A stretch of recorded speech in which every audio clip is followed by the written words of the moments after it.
আসসালামু আলাইকুম বন্ধুরা। আজ আমরা চতুর্থ শ্রেণীর আমার বাংলা বই এর গল্প পড়ব। আজকের বিষয়টা হলো বই পড়তে অনেক মজা। এই গল্পটির সমাধান দেখব। গল্পটি আমরা পড়ে নিতে পারি। এখন আমরা সমাধানগুলো দেখি। 1 নংয়ে কী রয়েছে? 1 নংয়ে রয়েছে অনুশীলনী। অনুশীলনীতে রয়েছে 1 নং, শব্দগুলো পাঠ থেকে খুঁজে বের করি, অর্থ লিখি এবং বাক্য তৈরি করি। শব্দগুলো হচ্ছে ছায়াপথ, ঈশপ, এভারেস্ট, ছাপাখানা, বিশ্বভ্রমণ। 2 নংয়ে রয়েছে শব্দ দিয়ে শূন্যস্থান পূরণ করি। আগে আমরা 1 নংয়ের শব্দার্থগুলো দেখে আসি। শব্দ অর্থ, বাক্য গঠন। ছায়াপথ, আকাশগঙ্গা। মহাকাশে উত্তর দক্ষিণে বিস্তৃত সাদা হালকা মেঘের মতো সৌরমণ্ডলের অসংখ্য নক্ষত্রপুঞ্জের ক্ষীণ আলোকরেখা। বাক্য গঠন, মেঘমুক্ত রাতের আকাশের ছায়াপথ দেখা যায়। ঈশপ একজন বিখ্যাত ও প্রাচীন গ্রিক লেখক। আমি ঈশপের গল্প পড়েছি। এভারেস্ট হিমালয় পর্বতমালার উচ্চতম পর্বত শৃঙ্গ। অনেক বাংলাদেশীও এভারেস্ট জয় করেছেন। ছাপাখানা যে গৃহে ছাপা হয়। মুদ্রণালয় বইটি ছাপাখানায় পাঠাবো। বিশ্বভ্রমণ সারা পৃথিবী ঘুরে দেখা। আমিও বড় হলে বিশ্বভ্রমণ করব। 2 নংয়ে রয়েছে শব্দ দিয়ে শূন্যস্থান পূরণ করি। পুরনো পাঠ্য বই, জানা, শেষ, শরীর ও মন। এখানে রয়েছে ক, আমরা স্কুলে প্রতিদিন পাঠ্য বই পড়ি। বইয়ের কোনো শেষ নেই। গ, বই পড়ে অনেক কিছু জানা যায়। বই পড়লে শরীর ও মন ভালো থাকে। ভালো বই কখনো পুরনো হয় না। 3 নংয়ে প্রশ্ন উত্তর। প্রশ্নগুলো উত্তর বলিও লিখি। ক, খ, এই পাশে আরও রয়েছে কিছু। ঘ, ঘ, ও। আমরা এগুলোর সমাধানগুলো পড়ি। ক, বইয়ের জগৎ কোন জগতের মতো?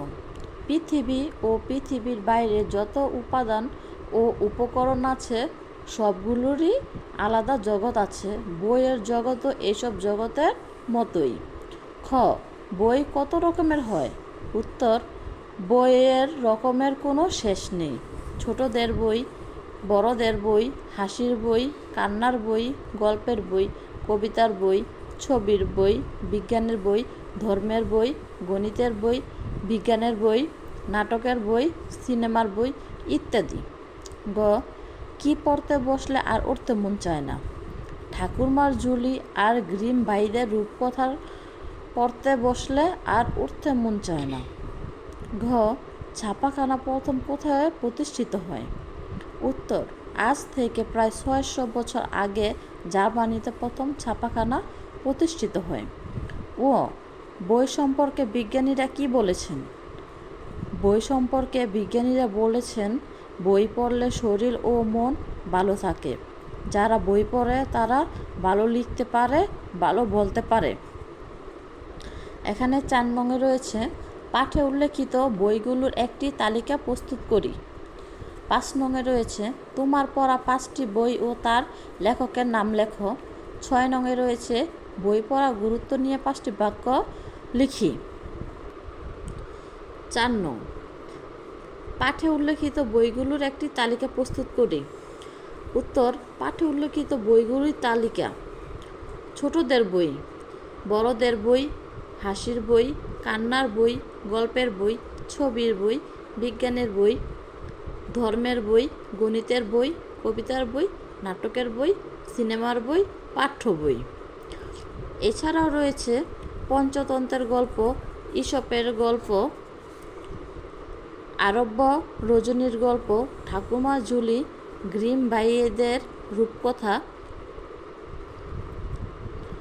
ববিসন ক্রুসো, ৮০ দিনে বিশ্বভ্রমণ, টম সয়ারের অভিযান।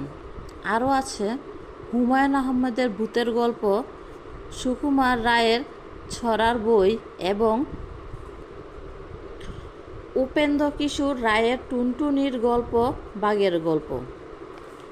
৫ নঙে রয়েছে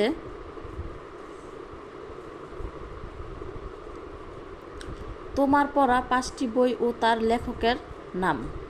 উত্তর, আমার পড়া ৫টি বই ও লেখকের নাম। ক্রমিক নং সংখ্যাগুলো, বইয়ের নাম, লেখকের নাম। ১ নঙে রয়েছে বাঘের পালকি চড়া, উপেন্দ্রকিশোর রায়চৌধুরী। ২ নঙে রয়েছে নীলহাতি, হুমায়ুন আহমেদ। ৩ নঙে রয়েছে আকাশপরী, হুমায়ুন আহমেদ। ৪ নঙে রয়েছে হাতি ও ইঁদুরের ছানা, বর্ণালী চৌধুরী। ৫ নঙে রয়েছে জঙ্গলবাড়ি রহস্য, জিয়াউল আশরাফ। ৬ নঙে রয়েছে বই পড়ার গুরুত্ব নিয়ে ৫টি বাক্য লিখি। বই পড়ার গুরুত্ব: বই পড়ে আনন্দ পাওয়া যায়, বই পড়লে শরীর ও মন ভালো থাকে, বই পড়লে জ্ঞান অর্জন করা যায়, বই পড়ে পৃথিবীর নানা আবিষ্কার ও অভিযান সম্পর্কে জানা যায়, বই পড়লে লেখক ও তার ভালো বক্তা হওয়া যায়। আজ এ পর্যন্তই। কাল আমরা আরও একটি ভিডিও নিয়ে আসছি।